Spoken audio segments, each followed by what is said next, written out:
It's me. I'm back with some focused scandal content like I promised. And today I want to talk about the season 7 final season poster that came out, along with what I'm calling the live action poster, which is like a promo for the show. And also my hopes and dreams wish list for season 7. And so I've broken this down into several categories. So I want to talk about the mood of both the poster and the promo or live action poster. I want to talk about the colors that we see, what Olivia is wearing, what she's carrying, and the colors of the shot. And then I'm going to talk about her body language. This video, I'm not calling it analysis. I'm just not going to set myself up that way because I don't write this show. So it's just what I'm seeing, what the poster is giving me, the tea, if you will, of the poster, and what I think makes sense going forward in the new season based on my own politics and ideology and desires.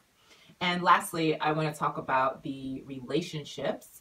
And I break that down into relationships that I give a fuck about and those that I do not, and what I'm hoping to see manifest in the final upcoming season. Okay, so stick around for all of that. First, let us go ahead and talk about the mood of the poster, because it is striking and different from what we've seen in the past. First of all, there's a lot of darkness. A lot of darkness. It's mostly dark, and what we see that isn't shrouded in darkness is very kind of specific. So the entire left side of the poster is shrouded in darkness, and we see that it's at night in Washington, D.C. This is the first time we have a kind of geographical setting, the feature of a non-person in the poster. We've seen Fitz twice, but this is really about kind of seems like woman versus nation in some way, perhaps. And we see this kind of Michael Jackson light shining down on Olivia on the bench. So there's these two forces of darkness and the light shining down, and Olivia is in the light rather than in the darkness. It's like, is she coming out of the darkness and trying to get into the light, and what's going to complicate that? What's particularly interesting for me is the buildings that are in the background. In the actual Scandal logo, the last 2 seasons, it's been the White House that's featured in the Scandal logo, and we also see Olivia on kind of both sides of it. And the White House is not in the poster. It is the Capitol building and the Ku Klux Klan Memorial. I'm sorry, the Washington Monument that's there in the poster, which is interesting. These two things are supposed to be symbols of democracy. They're also symbols of power of the nation. So it seems like this woman, this Black woman, is really going to be contending with her place in the nation, and in terms of both the power that she has, in a literal sense, the positions that she's inhabiting as both head of B613 and chief of staff, which, as Cyrus said, makes her the most powerful person in the world. But also, I hope from a personal level of where is she, the person, because I hope there's still a human being left in there. After all that she has done and suffered and seen and inflicted upon others, what is her place here beyond these hallowed halls of power? Who is she as a person? Who does she want to be? And that is this person who seems kind of diminutive in the poster in relation to the buildings that are farther away. Anybody who has done photography knows that things that are closer to the lens appear larger than things that are far away from the lens. So here, Olivia is closer to the lens, but she still looks small to me in the midst of this very large, these buildings and the town that she's in. So we'll see if that has any meaning in the actual story. Who is she in relationship to this place and these symbols of power and these positions and things that she has been chasing this time? In some way believing that they're going to give her the answers or they're going to satisfy something inside of her, do they? Are the things that she's been raised to believe, the kind of power she's been raised to value, is it really going to be all that it's cracked up to be? Or is it going to be a lot more complicated, like undoubtedly life is? The park bench specifically is interesting to me, and it makes me think of several things. It makes me think about the very first episode, the first time we see one of these benches, Amanda Tanner. And Quinn gets the education about who Olivia Pope is for her, and she sees a kind of formidable side of Olivia for the first time, and I think it kind of scares her a bit.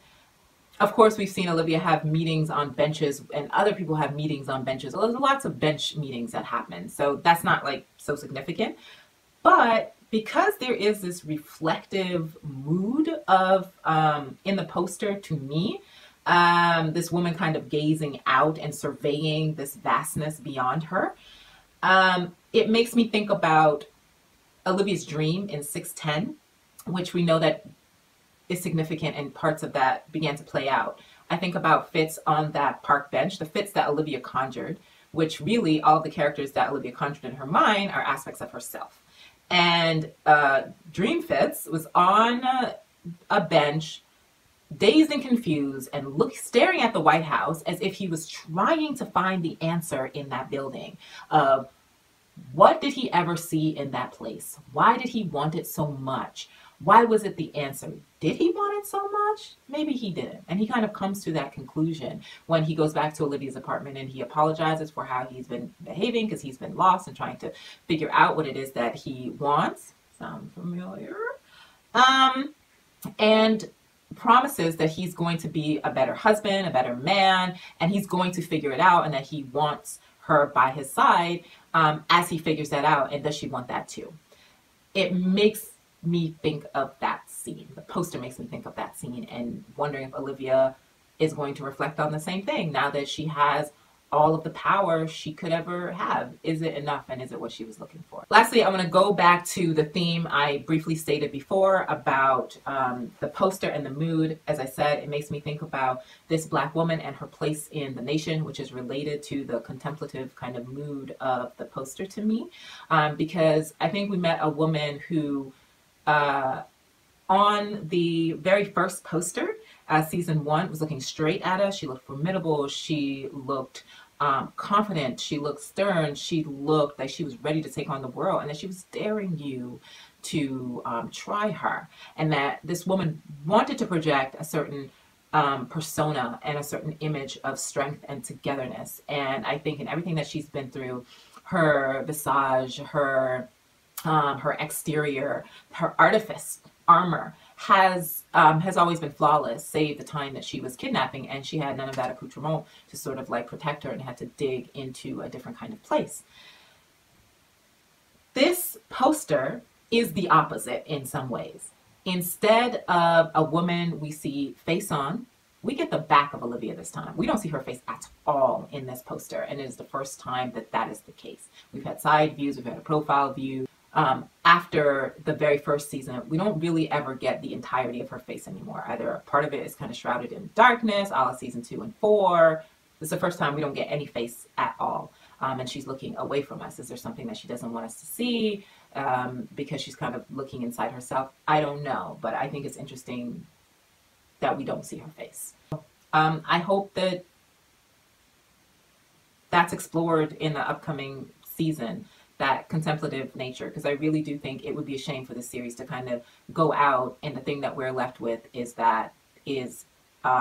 Olivia and this idea of service and labor, of this strong Black woman who has gotten to this powerful place in the nation. Because I think for me, while on one hand Shonda could be talking about how a nation that was kind of built literally off of and bodies of Black women in terms of birthing the labor that would fuel the economy and riches of this nation, forced to do that, but has never ever really seen Black women or set a place for them. And like I said, I'm more so interested in the personal aspect of that, because the political aspect, whatever.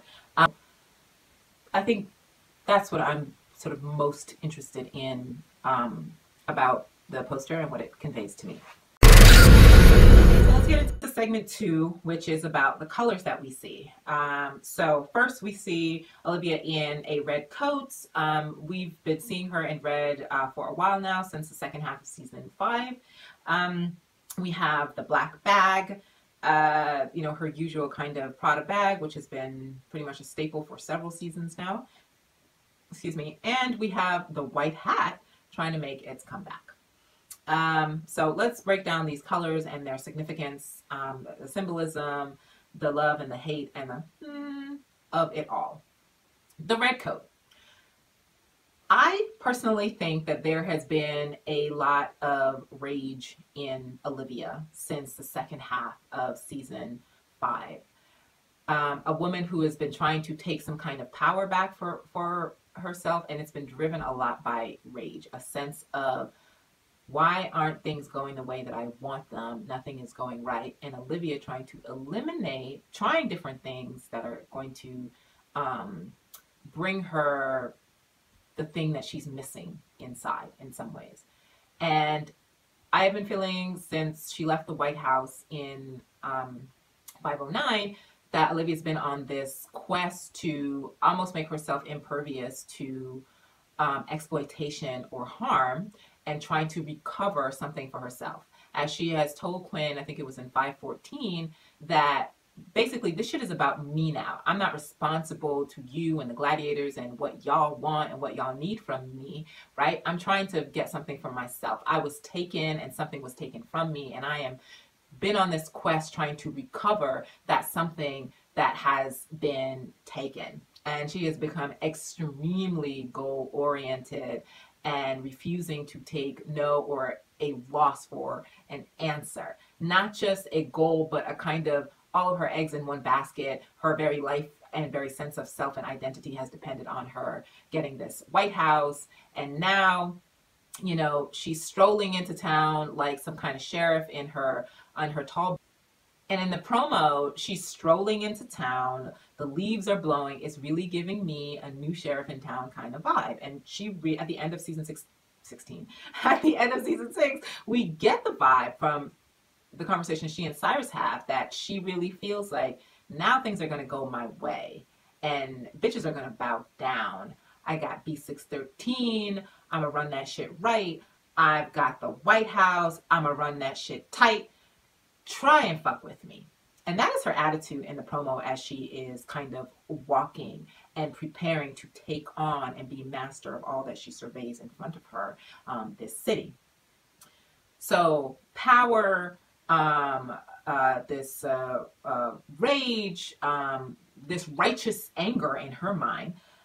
Someone, I think it was Nina on Twitter, no, on Tumblr, she suggested that she hopes that the red also conveys a kind of love, amour as well. And I don't know about that, because I think short of the roses that we saw littering the wedding scene in Olivia's 610 Dream, we haven't really had red signify that very much in this show. Blush and pink does, and we can, as a kind of softening of the red. Red is much more, is a much harsher color, and I really hate seeing Olivia in red. I don't mind the expanded palette. I'm glad she's returned to some neutrally colors that we saw in season 6. Lynn has put her back in, so her color palette is much more expanded. Her world is not black and white anymore. There's a whole range of a color, and I hope she really comes to see the world and the idea of power in that way, that it is a spectrum, and that power can be had, wielded, inhabited in different parts of our lives, and that yielding to something doesn't have to mean losing. On to black. Black boots, the black bag. The black bag really signifies to me Olivia's bag of trickery, her bag of tricks, which I think is going to be symbolized by B613. Or be shit 13, as I say. And I really don't want to see a lot about this organization because I'm so fucking tired and done. And I don't want to end the season with that shit like being back, because for what? Except to teach her a lesson. Like, girl, Olivia really thinks that the organization, according to her own words, almost destroyed her life and that of Fitz's. And she was mad that Fitz would even try to run it because she knows it's a life ruiner. That she's going to take it on because she thinks, oh, because it's me, Olivia Pope, I'm the best person to run it because I've been affected by it, and therefore I alone can fix it, right? Sounds like some Trump-like shit to me. No, girl. The system is the system. And you don't change it, it changes you. I think we have seen through President Barack Obama how much some of that shit is true. And I think he's resisted it changing who he is in a bad way. And I want to know, if that's going to be true for Olivia.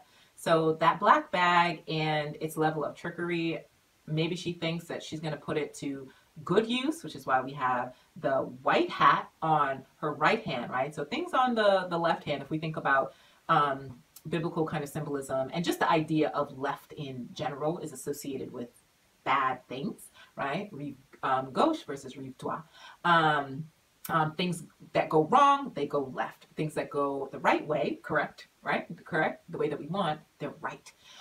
So we have all that kind of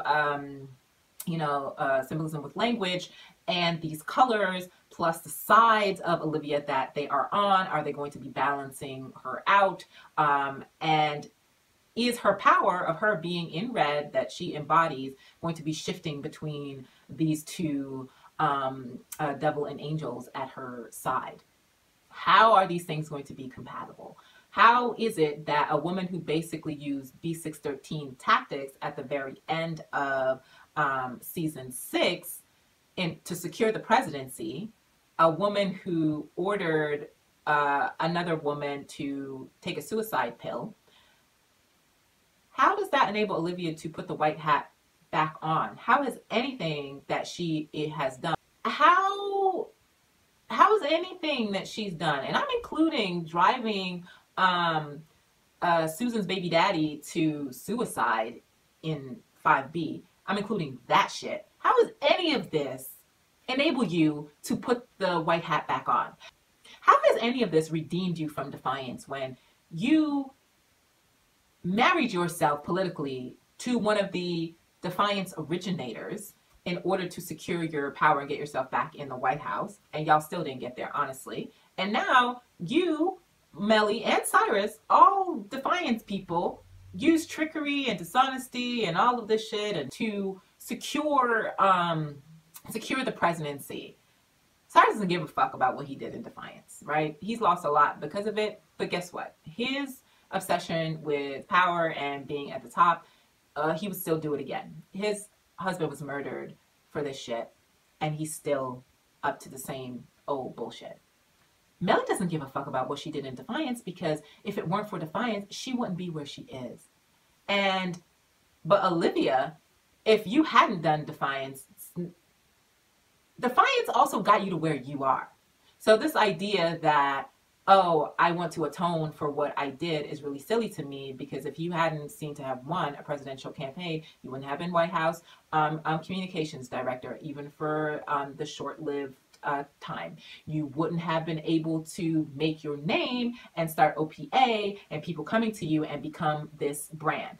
If you hadn't done those things, you literally wouldn't be like who you are. So this idea that somehow you got to where you are without all of these different forces like helping you and assisting you is ridiculous to me. At the same time, I do think it's a little ridiculous that the idea of the white hat and this idea of purity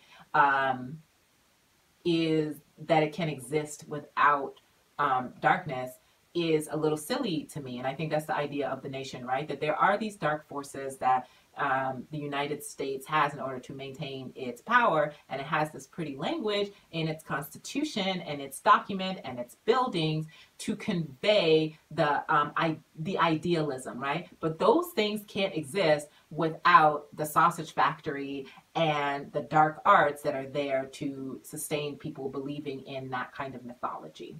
So how those things are going to play against each other, specifically with regard to Olivia and the idea of power, is interesting. And I think all of those things are swirling around in the poster and the promo as well.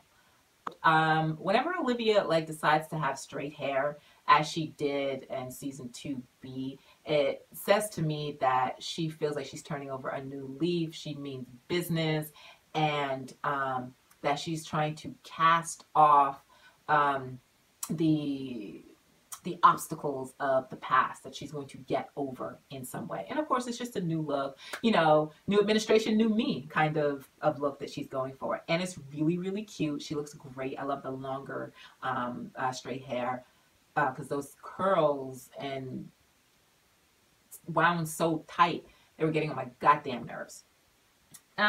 Lastly, the song that is playing in the live action poster is Higher Ground, which we have heard before. Speaking about season 2B, that came at the end of White Hat's Back On.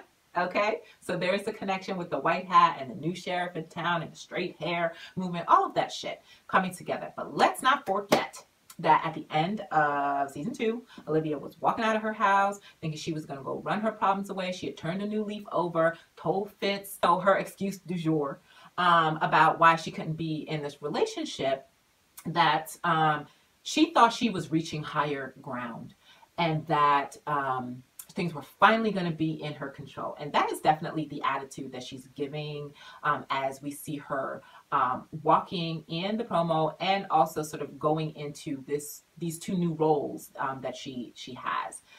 But as we know, shit ended up being disastrous at the end of season 2 with her outing, and all of season 3, her world got a lot more complicated, even as she was really trying to maintain this sense of black and white. She wore a lot of black and white. Things were supposed to be either this way or that way, and it's just not. And the black and white again, and power, and her going into this role thinking things are going to be real clear and clear cut now that she has eliminated the obstacle of like this relationship with Fitz. And I don't know where that's going to go exactly now that he's out of the White House. I'll talk about that in the relationship section. But so the song is really purposeful. So we have these themes kind of coming back, and hopefully with a different outcome this time. Because if Olivia is sitting alone drinking a glass of wine at the end, like alone, I'm going to be fucking pissed off. I don't know if this time Higher Ground is going to actually be achieved, right? Shauna does like her parallels and her full circles, so we shall see. Okay, let's talk about body language, and I'm also going to talk about the voices that we hear in the promo, the live action poster, because they're very significant as the song that we hear. So Olivia's body language walking is very sure, as I say, confident, and almost like, you know, this is the moment she has been waiting for, that it is finally here. All of her hard work, all of her sacrifices, all of the bad things that she has done is going to kind of pay off because she's supposed to be here, right? Let's not forget, this is a woman who in many ways has wanted to change the world. We saw her in 504, Olivia in law school on tape, talking about how she wanted to work for the White House someday because she wanted to make a difference. She wanted to make a change. And we also heard, especially in season 2, and we heard echoes of this in season 1 actually, through the Amanda Tanner story, that Olivia's life got turned upside down because of Fitz, because of falling in love with him, and which in part led her to defiance, and then she had to leave the White House.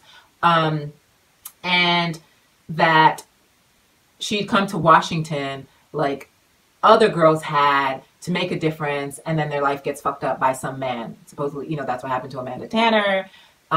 Jenny Nystrom, yeah, in Beltway Unbuckled 204, we hear her reflecting on that and talking about it in her office near the end, and Edison comes in and he realizes that, oh, she's not just talking about some case. I guess she's kind of talking about her life. And he thinks that she means him. But of course, we know she's talking about Fitz at that point as well. Olivia and Fitz had broken up right before Olivia starts talking about her life being messed up by some man and how that's not what she came to Washington to do. So all of that informs the walk, I think, and this kind of, I am unentangled. There's nobody ruining my life.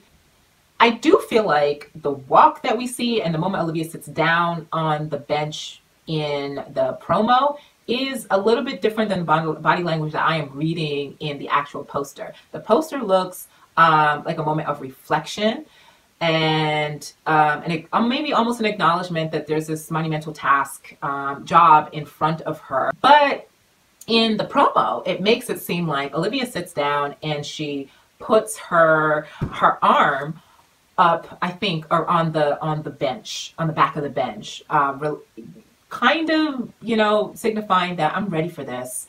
I was born for this. I was bred for this. And in a lot of ways, she was bred for this. That's how her father raised her, to value this kind of power, which I think is a kind of male, very male power.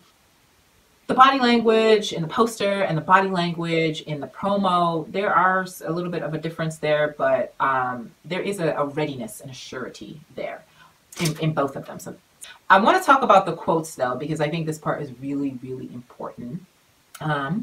The quotes that we hear literally, well, not literally, the quotes that we hear that are kind of spurring Olivia as she walks, you know, to this bench and walks into these new roles that she's taking on that has basically pushed her toward this point, are important. First, we hear Fitz saying, "You have a world to change." Then we hear Rowan, "You have to be twice as good as them to get half of what they are." That's from 301. Fitz's statement is from 616 before he leaves to get on that helicopter. Then we hear Melly, "You are going to make me president of the United States." That creepy ass smile, 506. Then Abby, "You are the gladiator." I think that's from 410, her dream, but it could be from another place. So I'm just not really recalling right now. Rowan again, which makes sense because he has been a dominant force in her life. "You are a predator." And then the only question that we hear, "How's it feel to be the most powerful person in the world?" And finally, we hear Olivia's voice that says, "It feels right." And I want to revisit all of these, right? First of all, every single one of these, except for Cyrus's question, begins with "you." So these people are making statements, right? They're not asking questions. These aren't suggestions.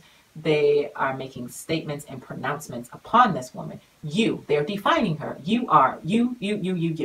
Except for Fitz's. It is not a "you are," it is a "you have a world to change," right? And I just talked about Olivia wanting to change the world and a recognition that what she has been working for was in some part in service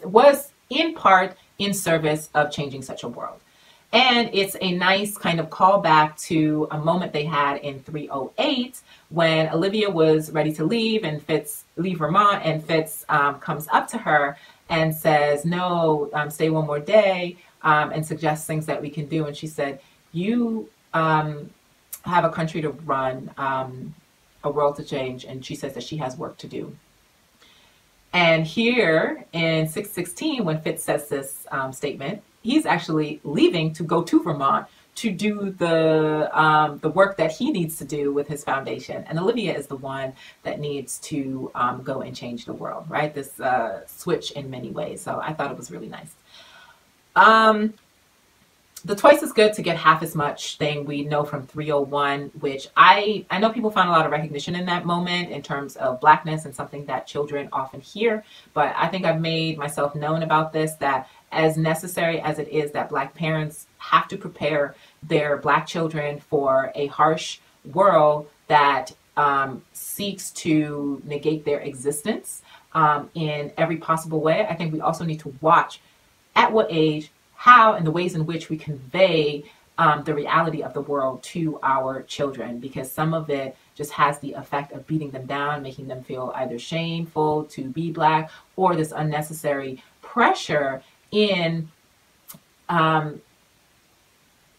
sense of overcompensation that they have to fill. And we see that play out with the life that Olivia has basically led. This always feeling that you know, which is why she believes that love is somehow mediocre, relationships, that you would have children, or she allows herself to kind of believe that, because we see that when she allows her subconscious to kind of take over, she searches within herself, that she doesn't really believe that, right? Otherwise, you wouldn't have dreamed twice about marrying a certain man. But that idea has spurned her to this point in her life, right? You are going to make me president of the United States. So that's Melly. And this, this marriage between these two women that I think is mutualistic at best, parasitic at worst. A friendship it is not. And I absolutely hate the whole Olivia thing. I think it's bullshit. And this statement, if we recall where it's from, kind of proves my point, because Melly said that trying to blackmail Olivia after helping her release her father behind Fitz's back, and then was intended to blackmail Olivia with the fact that she had done that and threatened to tell Fitz if Olivia didn't make her president or agree to run her campaign. And mind you, Melly said all of this before she pulled her little Planned Parenthood stunt in 509, which was really about not being told what to do by some man, Senator Gibson, and also trying to bring some national attention to her. But Melly says that as a way of blackmailing. And also, please don't forget that this comes literally one episode after Melly vindictively tells the press about the ring that Fitz gave Olivia, which brings more chaos to Olivia's life.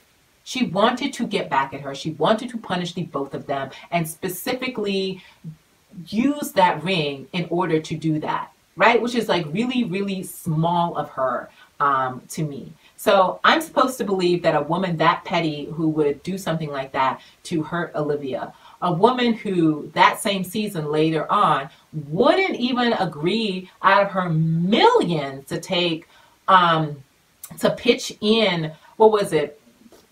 I can't remember how much it was, whatever thousands it was, to quiet Andrew down, that she had suffered enough. Bitch, get the fuck out of here. I'm supposed to believe that the two of them are friends and are braiding each other's hair at night. Get the fuck. You are the gladiator. Abby has always challenged Olivia from that perspective. The first time we see it is in 104, when she's challenging her about the dictator's wife and telling Olivia that she's making the wrong move there. So she pulls Olivia up in terms of that gladiator shit. And we know that Abby, when Olivia was kidnapped, she was the one that got to Stephen in order to help Olivia out of that bind. And Abby was the one who presented herself as Olivia's conscience in her dream and reminded her that she was the only gladiator in the place and she was going to have to rescue herself. And they've had a really contentious relationship really since Olivia left for the island and kind of abandoned OPA. Abby felt away, and their relationship has really been up and down since then. And you are the predator, said in 616 by Rowan, right as Olivia, right before Olivia gives him that forehead kiss and suns him, you know, which is the moment when she has usurped his position as command. She becomes command. She puts him in his place, tells him what he is and is not going to do. And it's a reversal from what Rowan tells Olivia in 601 when he was lying to her about killing Vargas. He tells her that, oh, Olivia, you want to see me as a predator, but I'm not a predator. I'm just very smart prey trying to protect my species. And now that Olivia has one-upped him, which is actually what he raised her to do and to be, right? Except Olivia was supposed to do what he said and always obey him, that she was never supposed to usurp his position, right? And you can bet that I hope he has seen the damage that he has done. But knowing Rowan, it's really going to be about trying to protect the nation from Olivia or some shit. And he's going to try to seek to intervene and pull back her power in whatever way he can, because he's been doing that his entire life. This push me, pull me with power between the two of them. On the one hand, she is power, right? And she's supposed to be in the White House and ruling the Oval, but never, you know, to his detriment. Then we have, in this whole theme about predator versus prey and evolution theme that happened in season 6, Let's remember what Sandra said, the woman that Rowan murders to protect himself, supposedly. That she's, in her lecture, she says that everyone thinks that the prey are the most, vulnerable to change and evolution, but it's actually the predator, because one single thing gets changed in their environment and they really don't know what to do with themselves. They're the ones that are at loss and the most prone to the forces of extinction. And I feel like some of that is really going to come back in this season. If Olivia is the predator and predators are the most vulnerable to change, what kind of changes would be afoot in season 7 that would make Olivia vulnerable? Will she get fired by Mellie? Mellie cares about the position that she's in and the power that she's able to hold. So unless Olivia was threatening that or making her look bad or really trying to wield more power behind her back, that's the only time I can see Mellie really even caring. So will any of those things get taken from Olivia? What's going to happen?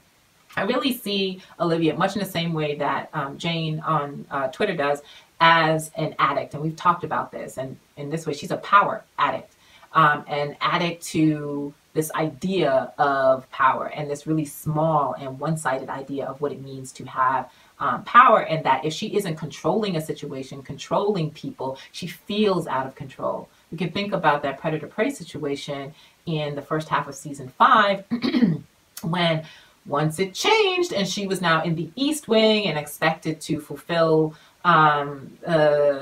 First Lady positions, that threw her out of her element. She didn't know what to do with that. Running the Oval and Fitz sitting by her purse, in 507, she felt that she was in her element, that that's where she belonged.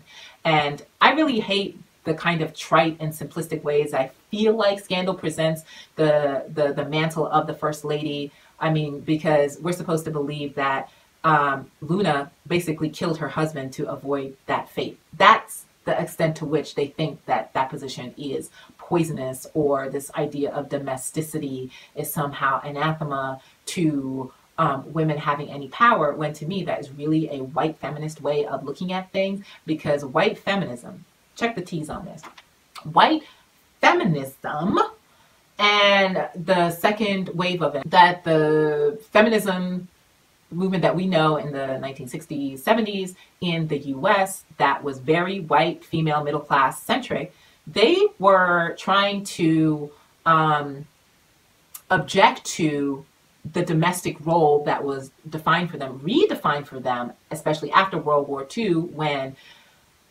the men came back from the war and they needed the jobs, and so women needed to get out, and a whole campaign was built to redefine or define again a place for women as in the home. And the whole idea of, especially for middle class women, with domesticity and domestic work is actually associated with slavery and black women. And white women didn't want to have the same position as white women. So domesticity and the home was practically seen as their enslavement, which is why you get this language from white feminists who then go after white male power as the definition of feminism and of freedom for women. And I really think using that same notion for what black women are supposed to achieve, I think it's silly, because it's so much bigger I think it's bigger for women in general, and especially for black women who just, for the most part, never had that luxury, that we have had to work. And the idea of freedom and liberation has sometimes been found in family and found in the home in small parts. Or for some women, they didn't have it anywhere. Getting abused at home, getting abused out in the world because you're black and a woman, abused at work for the same reason, disrespected, abused at home because of the pressures of that world outside, and being expected to by family to also cater for them. Where were you supposed to find a place for yourself as a black woman? Whereas for white women, their greatest kind of problem was the domestic side, and that they wanted to get out and work and prove themselves. So to cut it short, this idea that the domestic space is bad or makes women seem weak, or that overthrowing that space is what women need to be aiming for, I don't believe that it's that simple. And I'm all for women who would like to stay at home and raise their family and I think especially in a world that demands a two-income household in order to just survive, you can't see the domestic space like that, at least not across class. Anyway, this is not a lesson on feminism or whatever, so let me take my simplistic explanation of that somewhere else and move on. And lastly, the house it feels to be the most powerful person in the world, right? Not the most powerful woman, but the most powerful person, because Olivia has both B613 and the White House. And that's interesting to me, coming from former Chief of Staff, Cyrus Bean. And I'm thinking, is that how you saw yourself, as the most powerful person? Also, we've seen Abby try to use that in a similar way when she was Chief of Staff, getting to the head that they are even bigger or more powerful than the president because they can control the president. That's going to be really interesting to watch in this upcoming season, especially between those two people. Anyway, so we have the influence of all of these voices pushing Olivia forward. And I don't want to reduce it to bad, good. It just seems, for the most part, kind of demanding to me. And I know that this is influenced by the fact that I do not identify with Olivia's power quest right now at all. I don't think it's an evil kind of concept.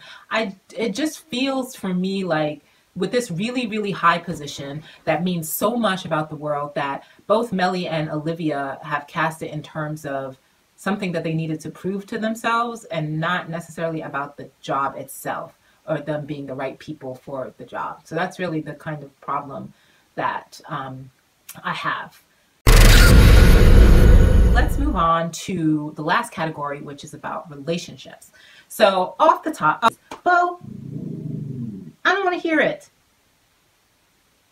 So as I said, there are categories. There are the relationships that I don't really care so much about, or I wish would die. So we know what those are, and it's Olivia's relationship with Jake and her relationship with Melly. I spoke earlier about what I feel about the Melly thing. I kind of do want Melly to find out that Olivia's running B613. And I think it'd be interesting if Olivia got fired or something, if Melly would even do that, or is she utterly dependent on Olivia yet again? Do y'all notice that? Melly has been dependent upon Olivia since they met. Dependent on her for Fitz to win office. Dependent on her even when Fitz and Olivia were having an affair. Dependent upon her after she gets divorced from Fitz. Dependent upon her to think that she's going to make her president. And mind you, this is even before the divorce. Because remember, Olivia slept with Andrew Melly slept with Andrew when Olivia was kidnapped. Not because she wanted Olivia to save Olivia, because she needed Olivia to be back in DC for her plans to come to fruition of becoming president, and becoming senator was the first on that list. So Melly has literally been dependent upon Olivia to get her anywhere this entire time, right? So I really wonder how that relationship is gonna shake out, and is it more than a mutually beneficial relationship, or is there actually any friendship here? I don't know. I'm dubious about that. Olivia's relationship with Jake. I am so tired of them. I really am. And this stupidness about them being Bonnie and Clyde this season. You remember Bonnie and Clyde got shot the fuck up and they died. I wouldn't mind that fate for Jake. I think that is going to wind up being basically the relationship that he had with Rowan. There has been no growth from Jake. So, does he actually want to be free? I don't really think so, because he told us in, I think it was 605, that when Rowan gave him orders again, he felt more like himself than he had felt in a long time. He's a follower, a company man, somebody who needs a foot soldier, who needs orders in order to know what to do with his life. He's not a leader. So this position of him being Olivia's henchman and B613, which is what he will be, he may be her chief henchman, but he will be taking orders from her. So who knows if Olivia is going to get herself into a situation where Jake feels like he can take this from her, or consult Rowan, or Rowan tries to get help from Fitz to intervene. I don't know. I really feel like it wouldn't make sense to me, just to put more coal in your stockings, Lakers, that Olivia would sleep with Jake, because he's now the help.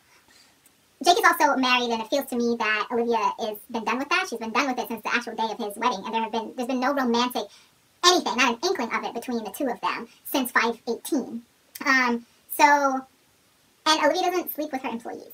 So the relationships I do care about, the one that I care about the most, you know what? I'm going to save that till last. So, in order of least importance, Cyrus. When Olivia was in the White House before, and Cyrus was the chief of staff, and Olivia had basically control over Fitz because that's the way he liked it, even though he didn't know she was lying behind his back, and to his face, that they had a bit of a rivalry, that Cyrus felt like she was, you know, infringing upon his job. And I really wonder now if Cyrus is going to be petty as shit because the vice president doesn't really have any power. Cyrus knows that. So what is he going to do in this situation to kind of wrangle his way, and trying to get Mellie to be his puppet or go in the direction that he wants? Is he going to step on Liv's toes? Are they going to work together to get Mellie to do what they want? You know, of course, is Mellie going to see through the both of them? I think that dynamic will be really interesting because we have basically three of the core Defiance people, you know, still chasing after the same stuff. I am interested in Olivia's relationship with her parents, particularly her mother. I have been really adamant about this, perhaps since like late season 5, that Olivia's mother, and I said this right before season 6, that Olivia's mother has to come back in the picture in order for Olivia to kind of change or really move on, that her mother was really going to be the key, because the absence of her mother has had a profound and tremendous impact on her life in terms of the abandonment, and also the lack of feminine, black feminine influence there. That in the absence of her mother, the kind of patriarchal sense of upbringing, which focused more on power and providing Olivia with things and being influential, imbuing oneself with a sense of importance. Those were the things that Rowan focused on for Olivia. Olivia lacked a maternal presence in her world, and I really feel that Fitz, to some degree, has been able to step in and serve parts of that role, but like he can never replace a mother. He's an emissary of the mother, in my view, but Olivia needs that feminine presence in her life. She has no black women friends. She has really no friends, only tenuous connections to people that she's been to school with or kind of used to work with or known through her work that we have seen kind of littered throughout the series, but no actual friendships outside of the people that work for her. So, and Maya has been a stern but understanding and real influence in Olivia's life, the little we've seen her, and has been a truth teller to her without, for the most part, endangering her life or trying to control it. So I want her to be more involved in Olivia's life in some way. And I'm not looking for some after school, like chicken soup of the soul type of relationship, because that's never going to happen. That's not the show. But I think she needs her. And it'll be interesting to me to see how her relationship with her father is able to change if her mother is more involved, if her parents start communicating more. Because Maya is the only person that is able to consistently render Rowan into the small man that I think he is. Or QPA, now that it will be QPA, like the name on the door is changing. It's not Olivia's name on the door anymore. So how is she going to try to still pull rank or get them to do things? Or how is QPA going to be thwarting the work of B613? Or will they be butting heads with Olivia in that regard?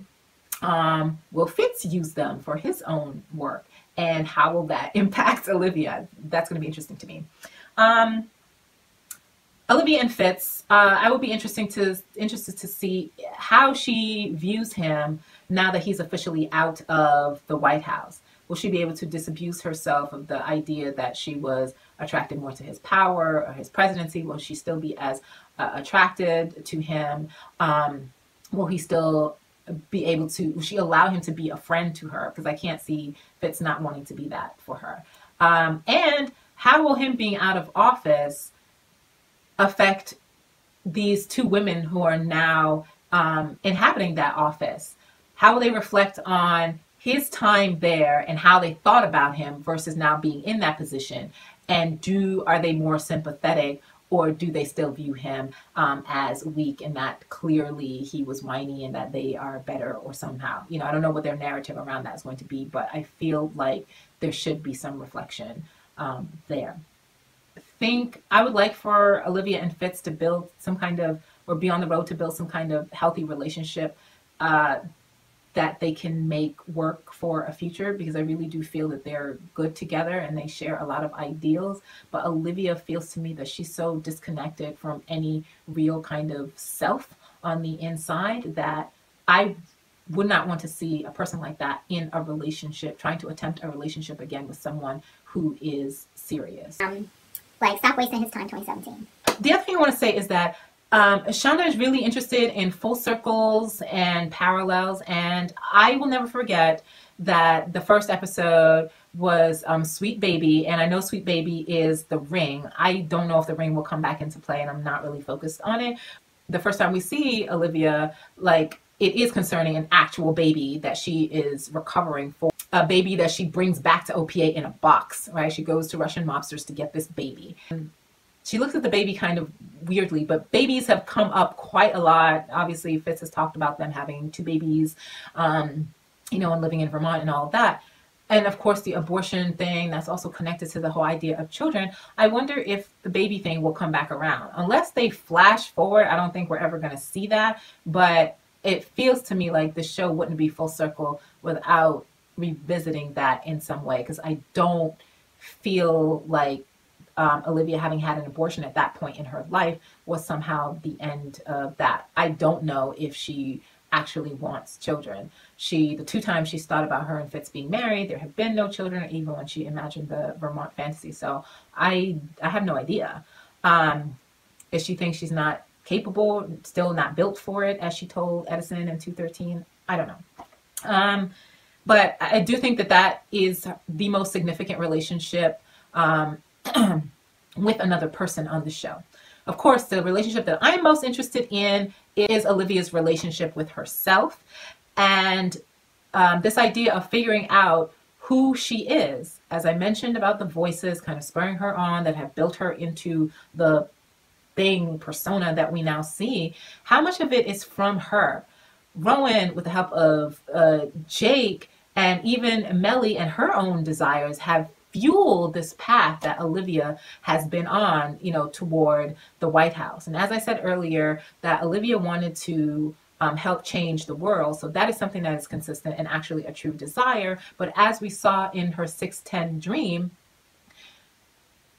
when Olivia lost out on the White House, she had to figure another way out of accomplishing her goals. I don't know if that will come into play here, but we do know that the episode 610 was really significant, and that themes from that episode would be playing out. And I don't think that that's done. We saw some of it in the second half of season 6. So I wonder how some of that will kind of come into play with Olivia figuring it out, because I just don't think that the White House for her is all that there is. And I think it would be a shame if this character went out with really just that.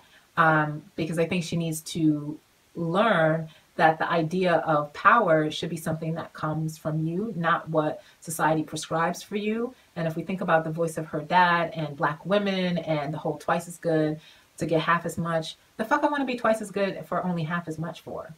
Why do I have to do things in this way? Why do I have to live my life in this, you know, prescriptive way when none of it has made me happy? I'd be really okay if Olivia felt like she was getting her entire life from the path that she is on.